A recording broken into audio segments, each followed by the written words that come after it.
Je m'appelle François Gremaud, je suis metteur en scène, comédien. J'ai fondé en 2005 une compagnie en Suisse qui s'appelle la To Be Company, qui s'écrit 2B parce que c'est comme ça. Et Pierre Mifsud, qui joue dans la conférence de choses, est un comédien que j'ai rencontré en le voyant sur un plateau. Je suis ressorti estomaqué par ce que j'avais vu, absolument admiratif.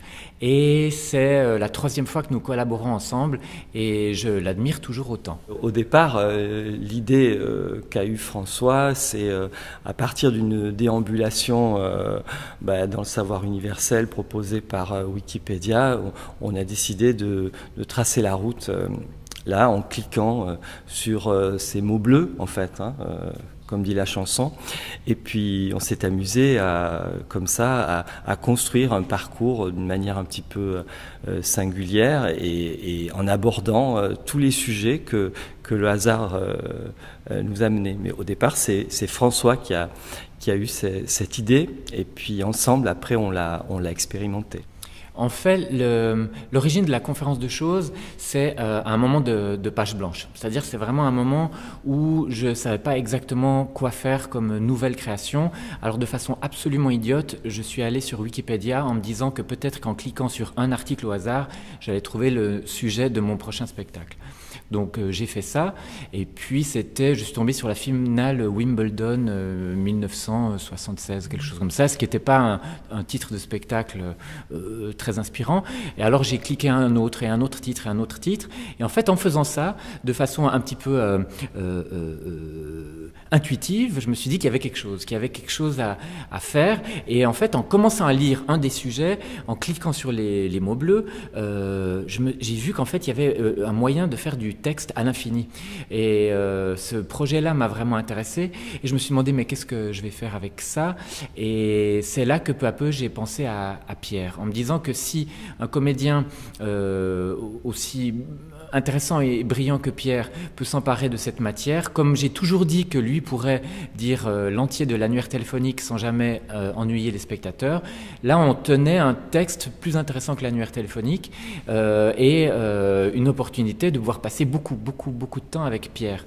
Donc voilà, tout à coup, de fil en aiguille, les choses se sont mises ensemble, et ça faisait vraiment sens. Quelquefois, ça peut être des enquêtes, quelquefois qui sont menées par des gens qui se sont passionnés pour des petites choses qui peuvent sembler insignifiantes, et puis tout à coup, voilà, les animaux qui apparaissent dans la 4e saison de La Petite Maison dans la Prairie, comment est-ce qu'on a pu dresser les oiseaux dans un film d'Hitchcock, toutes ces petites anecdotes qui émaillent la conférence. De quoi serait mort René Descartes en fait, son voyage pour rejoindre la reine Christine, toutes ces choses qui sont voilà, et puis des petites choses simples comme les choses de la vie, justement. Dans un premier temps, vraiment, la règle était de dire on va vraiment au hasard. C'est-à-dire qu'on était les deux sur Wikipédia en même temps, Pierre lisait, et de temps en temps, je lui disais clique.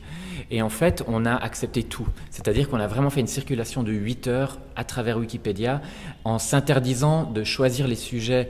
Enfin, bien sûr, je les choisissais un tout petit peu, parce que de temps en temps, je disais clique, mais disons de façon assez hasardeuse, sans vraiment trop savoir où c'est que ça allait nous mener.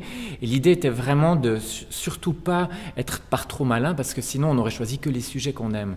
L'idée était vraiment de rendre compte d'à peu près tout, de façon encore une fois un peu idiote, mais en ne décidant pas que tel ou tel sujet serait moins intéressant qu'un autre. Parce qu'on est parti de l'idée, si quelqu'un a écrit quelque chose sur Wikipédia sur tel ou tel sujet, ça veut dire que quelqu'un y a trouvé un intérêt. Donc il fallait ensuite, nous, retrouver cet intérêt primordial supposé de la personne qui l'avait défendu, pour essayer de montrer que toute chose est potentiellement digne d'intérêt. Il y a des personnages que j'ai découverts, qu'on a découverts, et puis et des petites choses, quand je vois l'ombre d'un arbre, quand je vois un peuplier, quand je vois même une pastille désodorisante dans des toilettes, je pense à plein de choses que la conférence a amenées. Et quand je vois un oiseau dans le ciel, quand je vois toutes les choses de la vie en fait. Et c'est vrai que c'est un spectacle qui qui fait partie dans le parcours d'un comédien de ces choses rares où on est après, on ne peut pas faire autrement que d'être habité par lui, même si on ne le joue pas, puisque ça ça ouvre des petites fenêtres. Et je pense que ça en ouvre aussi chez les gens qui participent à ces soirées, qui viennent voir, qui assistent là. Parce que, en tout cas, c'est les réactions qu'on a. Souvent, ça stimule et ça rend joyeux. Ça ne veut pas dire que le spectateur doit, lui, apprécier toutes les choses qui sont évoquées, mais l'idée était vraiment pour nous de nous jeter, vraiment de prendre à bras-le-corps tous les sujets traversés, qui soient pour nous intéressants, a priori considérés comme intelligents ou non. Et c'est ainsi qu'effectivement la pastille désodorisante pour les toilettes a son droit de cité à côté de la définition du mal selon Leibniz. Mais c'est parce qu'on ne peut pas y arriver que c'est joyeux, justement. Parce que c'est une quête qui est vaine, mais c'est l'enthousiasme qu'on y met à se dire on va tout raconter.